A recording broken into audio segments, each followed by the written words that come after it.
The year was 2847, and humanity was dying. Admiral Bay stood on the bridge of her flagship, the HESS Defiance, watching the red dots on her tactical screen multiply like a disease. Each dot was a warship. There were thousands of them now, pushing closer to Earth with every passing hour. She had 47 ships left, 47 ships against an empire that had never lost a war. Her officers worked in silence around her. Nobody spoke anymore. What was there to say? They had fought for 3 years. They had lost colony after colony, planet after planet. Now the enemy was at the edge of the Sol system, and there was nothing between them and Earth but a handful of broken ships and exhausted crews. Closed her eyes and thought about her daughter back on Earth. Was only 8 years old. She did not understand why her mother could not come home. She did not understand that her mother was trying to save her life. She did not understand that she might never see her mother again. A sharp beep cut through the silence. Lieutenant Hand, the sensor officer, leaned forward in his chair. His face went pale. "Admiral," he said, his voice shaking, "I'm detecting something near Triton, Neptune's moon." Scouts asked. "No, ma'am, I don't know what it is. The signature is unlike anything in our database." He paused. "It's big, very big, and it's been buried in the ice." Walked to his station and looked at the screen. The object was massive, nearly 2 kilometers long. It was shaped like a ship, but the design was strange. It looked almost human, but not quite, like something from a dream or a memory that did not belong to her. "How long has it been there?" she asked. Ran the calculations. His hands trembled as he read the results. "Admiral, approximately 600 years. 600 years. That was before humanity had faster-than-light travel, before they had met other species, before they knew they were not alone in the universe. No human ship from that era should be this large. No human ship from that era should exist at all." "Send a team," ordered. "I want to know what that thing is." 3 hours later, the boarding team cut through the ice and entered the vessel. What they found inside changed everything. The ship was called the HESS Eternal Dawn. Its name was written in old Earth script on the walls of its corridors. The air inside was cold but clean. The lights flickered on as the team moved deeper, as if the ship was waking up after a long sleep. They found the crew in cryogenic pods, 200 people, frozen in perfect preservation. The pods were still active, still humming with power after 6 centuries. The team's leader, Sergeant, checked the medical readouts. Everyone was alive. "This is impossible," she whispered. Then the pods began to open. The first man to wake was Captain Park. He was tall and lean, with sharp eyes and gray hair at his temples. He had been 35 years old when he went to sleep. He was still 35 now. He sat up slowly, blinking in the harsh light. His muscles ached. His throat was dry. He looked around at the strangers in unfamiliar uniforms, and his first thought was that something had gone wrong with the test flight. "Where is Admiral?" he asked. His voice was rough from centuries of silence. "Where is mission control?" Sergeant did not know how to answer. She looked at her team, then back at the captain. "Sir," she said carefully, "what year do you think it is?" Frowned. 2241. "We launched from Earth orbit 3 days ago. This was supposed to be a short test, jump to the outer system and back." He paused. "What happened? Did the drive malfunction?" Took a deep breath. "Sir, the year is 2847. You've been asleep for over 600 years. Stared at her. He did not move. He did not speak. The words did not make sense. They could not make sense. 600 years meant everyone he knew was dead. His parents, his sister, his friends, his entire world. "That's not possible," he said. "Sir, I'm sorry, but it's true." The other pods were opening now. Lieutenant woke with a gasp, her hand reaching for a weapon that was not there. Engineer opened her eyes and immediately started checking the systems around her, her mind already working on problems she did not yet understand. Commander Lee was the last of the senior officers to wake. He looked at the strangers, then at his captain, and understood immediately that something was very wrong. Stood up slowly. His legs were weak, but his mind was sharp. 600 years, everything gone, everyone dead. But he was still a captain, he still had a crew, he still had a duty. "Take me to whoever is in charge," he said to Sergeant. "I need to understand what's happening." An hour later, he stood on the bridge of the Defiance, facing Admiral Bay. She had expected a relic, a confused old man from a primitive era. What she found was a soldier who listened without interrupting, who absorbed the terrible news of humanity's war with calm focus. Told him everything, the collective, the conquests, the defeats. The last stand that was coming in 3 days. When she finished, was silent for a long moment. "Show me my ship's specifications," he said finally. Nodded to her officers. The data appeared on the main screen, and as they read it, the room fell silent. The Eternal Dawn should have been a museum piece. Its technology should have been 600 years out of date. But the weapons systems, the engine capabilities, the hull composition, none of it matched any known human technology. Not from 2241, not from 2847, not from any era. Engineer, who had come aboard with her captain, studied the data with wide eyes. "This isn't right," she said. "Our ship, it's more advanced than anything you have now, by centuries." Felt a chill run down his spine. He remembered the strange circumstances of their mission, the sudden funding, the mysterious benefactors, the technology that had appeared as if from nowhere. Someone had given them this ship. Someone had buried them in the ice of Triton, waiting for this exact moment. He turned to Admiral. "They are coming in 3 days. "Yes." Smiled. It was not a happy smile. It was the smile of a man who had lost everything and found a purpose. "Then we have 3 days to get my ship ready. And when those aliens arrive, they're going to learn something important about humanity." Raised an eyebrow. "What's that?" "We don't die easy, and we never ever give up." Admiral Bay did not believe in miracles. She had spent 30 years in the military fighting battles that should not have been won, losing friends who should not have died. She had learned that the universe did not care about hope or prayer or luck. It only cared about power, and humanity had none left. So when she boarded the Eternal Dawn the next morning, she expected to find a broken antique. A ship that looked impressive but would fall apart the moment it faced real combat. She expected to tell Captain Park that his vessel was useless, that he and his crew should evacuate to Earth and spend their final days with whatever family they might still have. She was wrong. The ship was beautiful. That was the first thing she noticed. The corridors were wide and clean, lit by soft white light that seemed to come from everywhere and nowhere. The walls were made of a dark metal that felt warm under her fingers, almost alive. The air smelled fresh, like a forest after rain, even though they were in the cold vacuum of space. Engineer met her at the main engineering bay. The young woman had not slept since waking from cryogenic freeze. Her eyes were red and tired, but there was something else in them too, something that looked like fear mixed with wonder. Admiral said, "I need to show you something." She led to a large screen that displayed the ship's technical specifications. Numbers and diagrams filled the display, most of which could not understand, but she understood enough. "This hull material," said, pointing to a molecular diagram, "it doesn't exist. I mean, it shouldn't exist. It's a self-healing alloy that repairs damage at the atomic level. You could put a hole in this ship, and it would seal itself within minutes." Stared at the screen. "That's not possible." "I know, but it's real. I've tested it myself." Pulled up another diagram. "And the engines, they don't bend space like your modern drives. They step outside of it. The ship can move from one point to another without crossing the distance between. Instant travel, anywhere in the galaxy." "How far have you tested this?" "We haven't.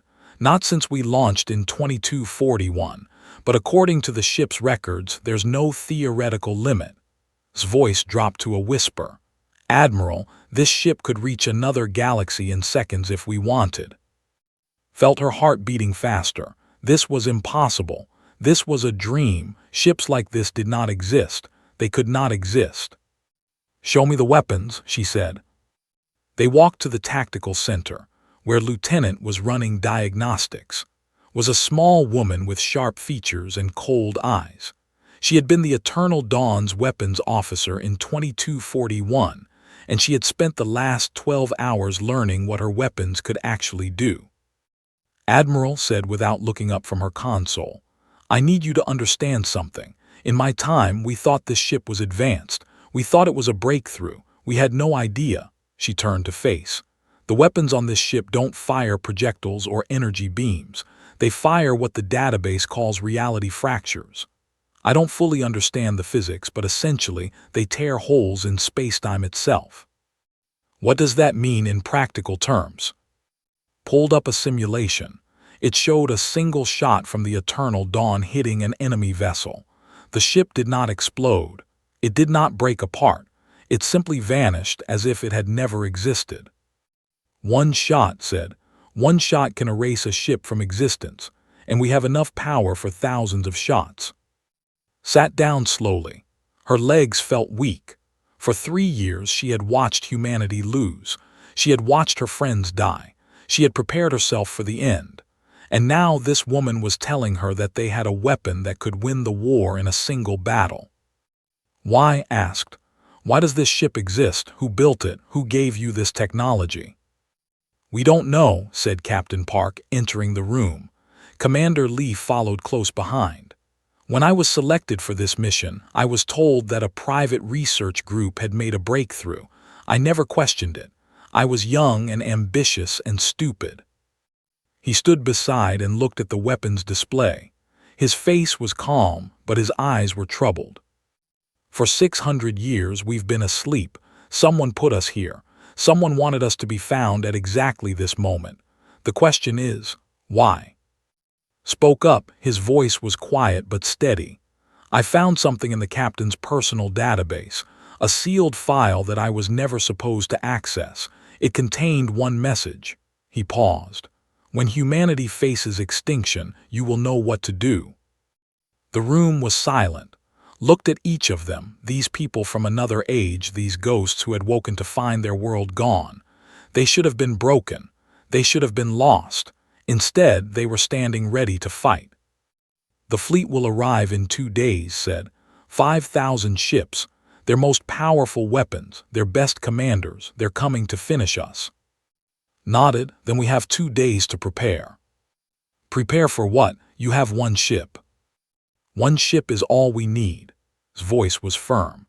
Admiral, I understand that you don't trust us. I understand that this seems impossible, but everything about our existence is impossible. We were frozen for 6 centuries. We woke up at the exact moment humanity needed us. We have a ship that shouldn't exist, with weapons that can't be real. He stepped closer to her. Someone or something gave us this chance. I don't know why, I don't know who.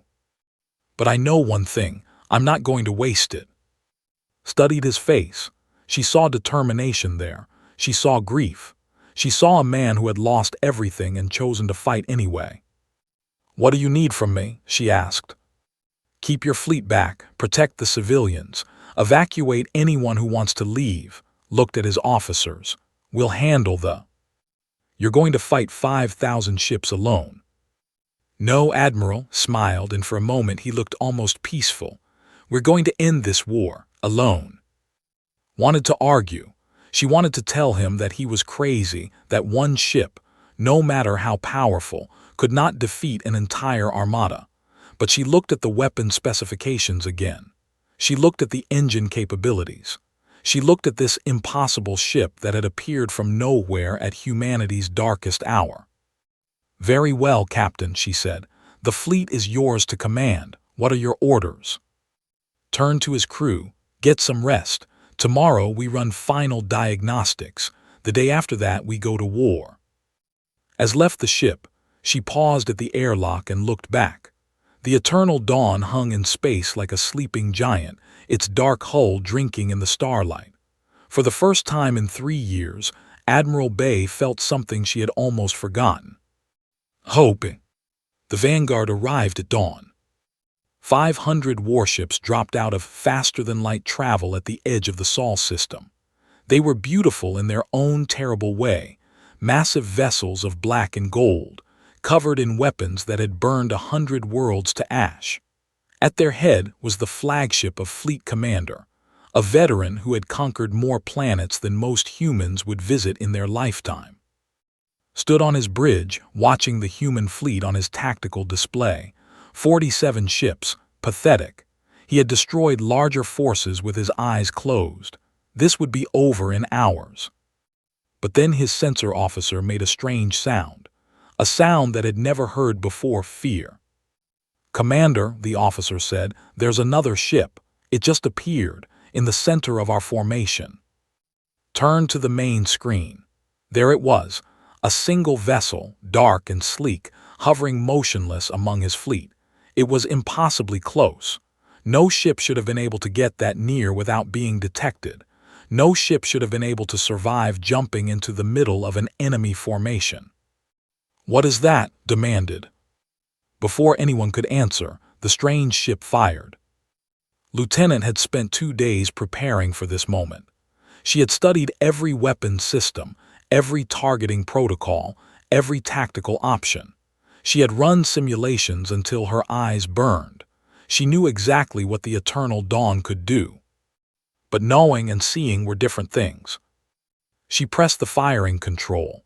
A beam of white light shot from the ship's main cannon, except it wasn't really light, and it wasn't really a beam. It was something else, something that made her mind hurt to look at directly. The beam touched a cruiser. The cruiser didn't explode, it didn't break apart, it simply stopped existing. One moment it was there, a massive warship full of crew and weapons. The next moment there was nothing, empty space, as if the ship had never been built.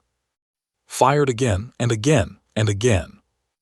The bridge of the Eternal Dawn was silent except for the soft hum of systems and the distant whine of the weapons charging. Captain Park stood at the center, watching the tactical display as red dots vanished one after another. 200 enemy vessels destroyed, Commander Lee reported. His voice was steady, but his hands were shaking. The remaining 300 are attempting to retreat. "Don't let them," said. The Eternal Dawn moved. That was the only way to describe it. One moment it was in the center of the formation. The next moment it was in front of the fleeing ships. Then it was behind them. Then above. It was everywhere at once, appearing and disappearing like a ghost. They fired everything they had. Missiles streaked through space. Energy beams cut across the void. Nuclear weapons detonated in brilliant flowers of light. None of it mattered. The Eternal Dawn was never where they aimed. Their weapons passed through empty space, hitting nothing but their own ships. Kept firing. She did not feel joy. She did not feel triumph. She felt sick. These were living beings she was erasing from existence. Thousands of lives ended with each pull of the trigger, but she thought about Earth. She thought about the billions of humans who would die if she hesitated. She thought about the species that had already destroyed, the worlds they had burned, the civilizations they had ended. She kept firing. Fleet Commander watched his fleet die. 300 years of conquest, 300 years of victory, and now his ships were vanishing like candles in a hurricane. "Fall back," he screamed. "All ships, emergency jump, get us out of here." But the strange ship appeared in front of his flagship, blocking his escape. For one long moment, stared at the vessel that had destroyed his fleet. He had conquered worlds. He had broken armies. He had never known fear. He knew it now. The Eternal Dawn fired one last time, and his flagship ceased to exist. 4 minutes. The entire battle lasted 4 minutes. When it was over, the Eternal Dawn hung alone in space, surrounded by nothing. No debris, no wreckage, no bodies. The Vanguard had been erased so completely that there was no evidence they had ever existed. On the bridge, sat down slowly. His legs would not hold him anymore. Around him, his crew was silent. Some were crying, some were praying, some simply stared at nothing, trying to understand what they had done. "Captain," said quietly, "the Earth fleet is hailing us." Nodded, "Put them through." Admiral Bay's face appeared on the screen. She looked like she had seen a ghost. Her eyes were wide, her face pale. Behind her could see her officers in similar states of shock. "Captain Park," she said, her voice cracked. Did that really happen?" "Yes, Admiral, the Vanguard has been destroyed." "Destroyed?" Laughed, and there was something broken in the sound. "That's not the word. I've been fighting these monsters for 3 years. I've watched them tear my fleet apart. I've watched them bomb our colonies. And you just—" She couldn't finish. Tears were running down her face. Understood. He felt the same way. The weight of what they had done, what they could do, was almost too heavy to carry. "This isn't over," he said gently. "The Vanguard was just the beginning. The main fleet will arrive soon. They'll send everything they have." Wiped her eyes and straightened her shoulders. She was a soldier. She had no time for tears. "What do you need?" "Keep your fleet ready for evacuation and humanitarian work. Protect the civilians. Leave the fighting to us. You're going to face the entire armada alone." Looked around at his crew. These 200 people who had lost everything, who had woken up in a nightmare and chosen to fight instead of despair, who had just won a battle that should have been impossible. "Not alone," he said. "We have each other, and apparently we have a ship that was built for exactly this moment." He paused. "Admiral, I don't know why we're here. I don't know who gave us this technology, but I know that we were meant to use it, so that's what we're going to do." The communication ended, turned to face his crew. "I know you're scared," he said. "I know you're confused. I know you're grieving for a world that died 600 years ago, but we have a job to do. The people of Earth are counting on us. The future of humanity depends on what we do next." He stood up, ignoring the weakness in his legs. "Get some rest, check your systems. Tomorrow the real battle begins." As his crew returned to their duties, Engineer approached him. She had been quiet throughout the battle, monitoring the ship's systems, making sure nothing failed. "Captain," she said softly, "I found something else in the ship's database, star charts." "Star charts to where?" "I don't know, somewhere outside the galaxy, somewhere far away." She looked up at him with tired eyes. "Someone wants us to go there after this is over."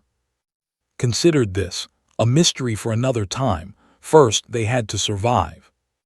"One battle at a time," he said. "First we save humanity, then we find answers." Nodded and walked away, turned to the main, looking out at the stars. Somewhere out there they were coming. Thousands of ships, billions of soldiers, an empire that had never lost a war. They were about to lose their first. The collective did not believe the reports. 500 warships destroyed in 4 minutes by a single enemy vessel. Impossible. The sensor data must have been corrupted. The fleet commander must have made a catastrophic error. There had to be an explanation that made sense. So they sent their main fleet. 3,000 ships, every weapon they had. Their greatest admirals, their most experienced commanders, their most advanced technology. They sent everything because they refused to believe that one ship could threaten their empire. They were wrong. The eternal dawn met them at the edge of the Sol system. One ship against 3,000. The sight should have been laughable. Instead, the fleet hesitated. They had seen the footage from the Vanguard. They had watched their brothers vanish into nothing. For the first time in their long history of conquest, they were afraid. Captain Park stood on his bridge, watching the enemy fleet spread across his tactical display like a red stain. 3,000 ships, millions of crew, all of them here to destroy humanity. "Lieutenant," he said calmly, "status report." "All weapon systems fully charged, Captain. Targeting solutions locked." His voice was steady now. She had made peace with what she had to do. "Ready on your order." Commander, coordinate with Admiral. Make sure the Earth fleet stays back. Their job is to help civilians, not to fight. Nodded. Already done, sir. The Admiral has positioned her ships around Earth for evacuation support. Looked at the enemy fleet one more time. So many ships, so many lives. He wished there was another way. He wished they could have talked, negotiated, found peace. But they did not negotiate. They did not make peace. They conquered or they died. All hands, said, his voice carrying through the ship. This is the captain. Today we end this war. Today we save our people. Today we show the galaxy what humanity is made of. He paused. Engage. The eternal dawn jumped into the heart of the enemy formation and began to dance. That was the only word for it, dance. The ship moved with impossible grace, appearing and disappearing, spinning between enemy vessels like a leaf in a storm. Fired continuously, her fingers moving across the controls with terrible precision. Ships vanished, hundreds of them, thousands. They tried everything. They tried to surround the eternal dawn. The ship simply teleported away and appeared somewhere else. They tried to anticipate its movements, but the ship had no pattern, no logic they could follow. They tried mass attacks, all guns firing at once. The beams and missiles passed through empty space. The eternal dawn was already gone. They tried to ram it with a carrier ship the size of a small moon. The eternal dawn appeared behind the carrier and cut it in half with a single shot. 6 hours. The battle lasted 6 hours. By the end, the space around the Sol system was empty. No debris, no wreckage, just silence and stars and one dark ship floating alone. On the bridge, the crew was exhausted. Sat slumped in her chair, her hands still shaking. Was quietly reporting casualties, 0, impossibly, to the Earth fleet. Engineer was running diagnostics, making sure the ship systems had survived the strain. Captain stood at the staring out at the emptiness. 3,000 ships, millions of souls, gone, erased, because of him, because of his orders. He had saved humanity. He had ended the immediate threat. But at what cost? Captain said softly, approaching him. The ship performed perfectly, all systems nominal. We can maintain this level of combat indefinitely. Thank you, Lieutenant. She hesitated. Sir, what do we do now? Turned to face his crew. They were all watching him, waiting for guidance. These people who had followed him across 6 centuries and into battle against impossible odds. Now, he said, we end this war for good, not just here, everywhere. He pulled up a star map on the main screen. It showed the collective, 200 star systems, dozens of conquered species, an empire built on blood and fear. They have been conquering for 10,000 years. They've destroyed countless civilizations, enslaved billions. He pointed to their home system. Their main fleet is gone. Their capital is undefended. We could end them right now. Jump to their end. He trailed off. And what, sir? Asked. Was silent for a long moment. The eternal dawn had the power to destroy the 40 billion lives ended in an instant. It would be justice in a way. Payment for all the worlds they had burned, all the species they had murdered. But it would also be genocide. It would make humanity no better than the monsters they were fighting. He remembered the message in the sealed file. When humanity faces extinction, you will know what to do. We're not going to destroy them, he said finally. We're going to break them. He outlined his plan. They would jump to the capital. They would destroy their remaining military forces. They would free the conquered species and give them the knowledge to defend themselves. And then they would let the galaxy judge them for their crimes. Sir, said carefully, with respect, they'll just rebuild. They'll come back stronger. No, they won't. Because we're going to show everyone what they really are, cowards who can only defeat the weak. And we're going to show them what humanity is, people who could have destroyed them but chose mercy instead. The crew exchanged uncertain looks. This wasn't the victory they had imagined. This was harder, more complicated. but was right. Destroying them would make humanity into monsters. Choosing mercy, choosing to be better, would make them into something else, something worthy of the gift they had been given. "Set course for the capital system," ordered. "It's time to end this." The eternal dawn jumped. It appeared above the like a dark angel of judgment. Below, 40 billion people looked up at the sky and saw their doom. Defense platforms activated. What remained of their fleet scrambled to respond. Weapons locked onto the strange ship that had destroyed their entire armada. And then Captain Park broadcast a message. "People of the collective, this is Captain Park of the human ship Eternal Dawn. I am speaking to your leaders, your soldiers, your citizens. Today, your fleet was destroyed.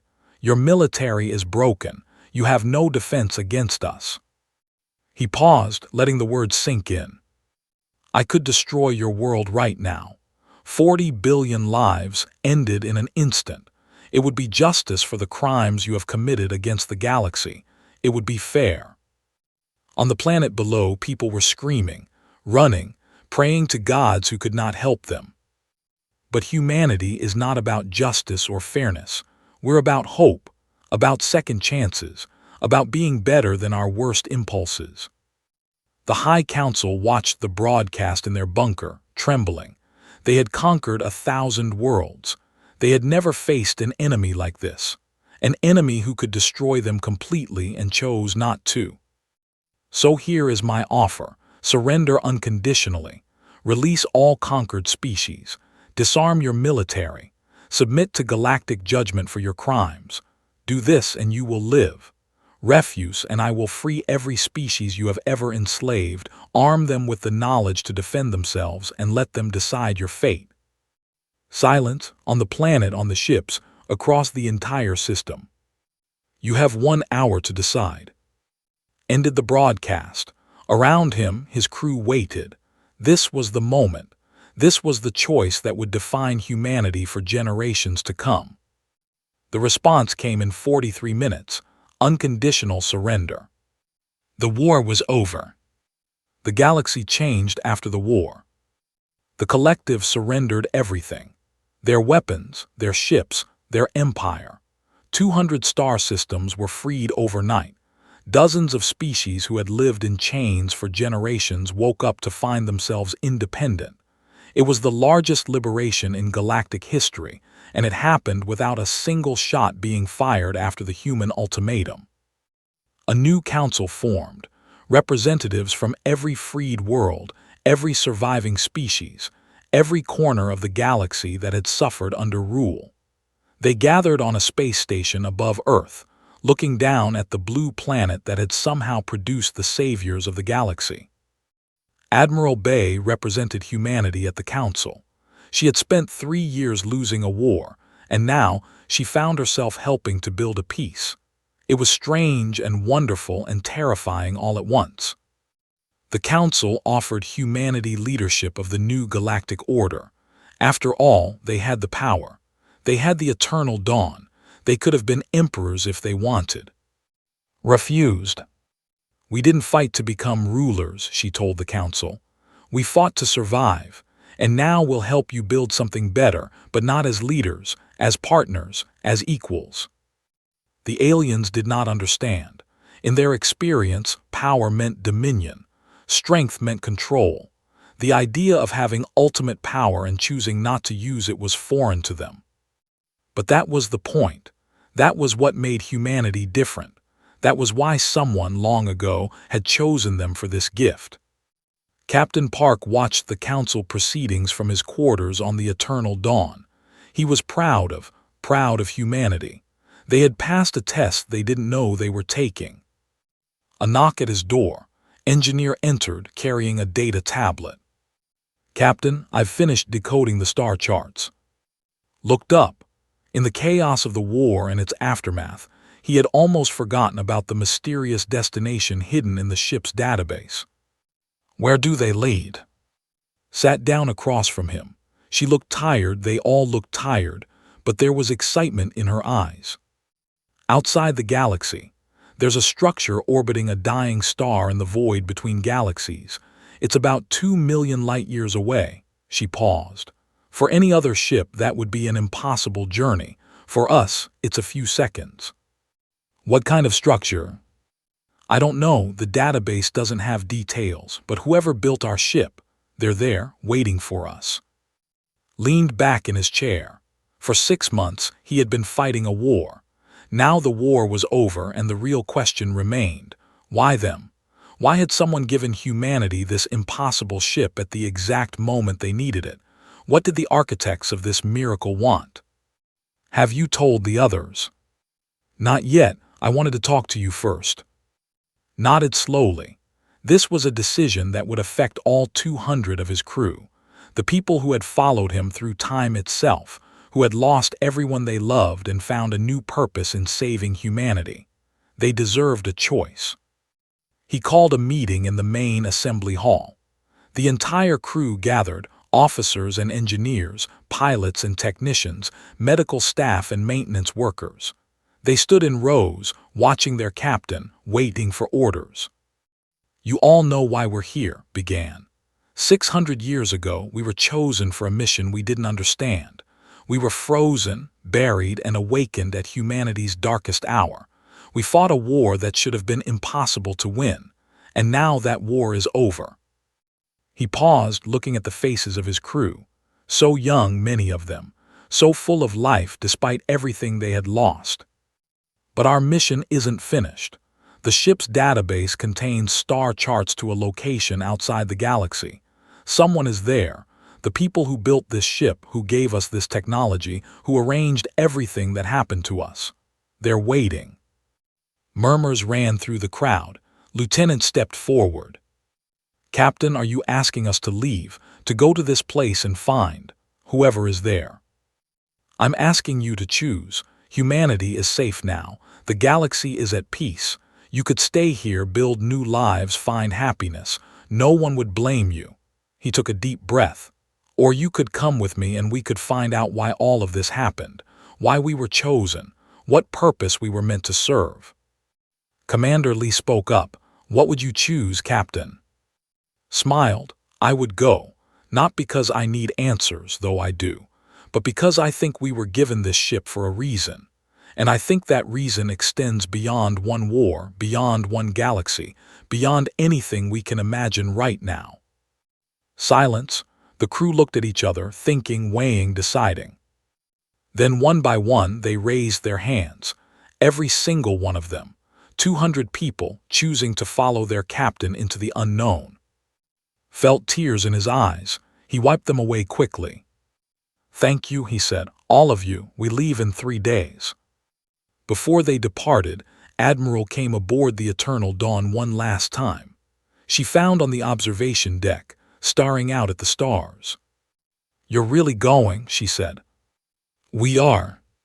"What if you don't come back?" Turn to face her. "Then humanity will continue without us. You don't need us anymore, Admiral. You never really did. You just needed to believe in yourselves." Laughed softly. "You know, when you first woke up, I thought you were a relic, a fossil from a primitive age. I was wrong." "About what?" "About everything. You're not from the past, Captain. You're from the future. The future we're going to build because of what you did." She reached out and shook his hand. It was a simple gesture, but it meant everything. "Good luck out there. Good luck down here." Lieutenant addressed a gathering of young officers on her last day before departure. They were the new generation, the ones who would carry on humanity's legacy. "You want to know the secret of power?" she asked them. "It's not what you can destroy, it's what you choose to protect. Remember that, always." Commander recorded a message for the archives, to be opened if they didn't return. He kept it simple. Being human was never about being the strongest. It was about being strong enough to choose kindness when cruelty would be easier. That's what we learned out here. That's what we hope you'll remember. On the 3rd day, the Eternal Dawn prepared to depart. The crew took their stations. Systems hummed to life. The ship's engines, those impossible engines that could cross a galaxy in seconds, began to glow with soft blue light. Engineer sat at her console, fingers dancing across the controls. Course laid in, Captain. Ready when you are. Looked around at his crew, his family, the only family he had left. Activate the drive. The ship moved. Space folded around them like a blanket. Stars stretched into lines of light, then vanished entirely. For one brief moment, they existed outside of time and space, in a place that human minds were not meant to comprehend. And then they were somewhere else. A dying red star hung before them, ancient and vast. Orbiting it was a structure of impossible size, a ring thousands of kilometers wide, made of materials that gleamed like liquid silver. It was beautiful and terrifying and utterly alien. And from the structure, a light emerged, a beam that touched the eternal dawn gently, almost lovingly. A voice filled the bridge, not through the speakers but directly in their minds. It was warm and kind and older than the stars themselves. "Welcome," the voice said. "We have been waiting for you for a very long time." Stood up slowly. Behind him, his crew watched in silent wonder. "Who are you?" he asked. "We are the ones who planted the seed, who gave your ancestors the knowledge to build this ship, who watched you grow and struggle and nearly die." The voice paused. "We are the gardeners, and you are the flower that finally bloomed." "Why us? Why humanity?" "Because you were small and frightened and fragile, and yet you never stopped hopping. Because when you had the power to destroy, you chose to save. Because in all the universe, across all the species we have watched rise and fall, you were the ones who proved worthy of what comes next." The light grew brighter. The ring began to open, revealing something beyond, a passage, a doorway, a bridge to somewhere unimaginable. "Come," the voice said. "Let us show you what you have earned. Let us show you what humanity will become." Captain Park looked at his crew. They were scared, they were excited, they were ready. He smiled. "Take us in." The eternal dawn moved forward, crossing the threshold between what humanity was and what they would become. Behind them, the Milky Way shrank to a single point of light. Ahead, the future was waiting. And it was beautiful.